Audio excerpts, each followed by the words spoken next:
How to mute messages on Instagram. Steps to mute messages on Instagram. Open Instagram. Launch the Instagram app on your device. Go to Chats, tap on the chat icon to open your messages. Select the chat to mute. If there's a conversation from which you don't want to receive notifications but don't want to block the person, you can mute their messages. Mute messages, press and hold the chat for a few seconds. A menu will appear with various options.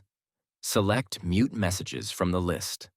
Once enabled, you will no longer receive notifications for messages from that person. Muting group chats. If you want to mute a group chat, open the General Chats tab. Press and hold the group chat you want to mute. Select Mute Messages from the menu.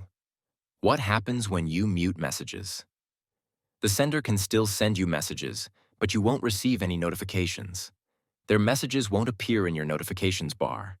You can still view the conversation manually anytime. If you found this video helpful, please like, share, and subscribe to my channel for more informative content.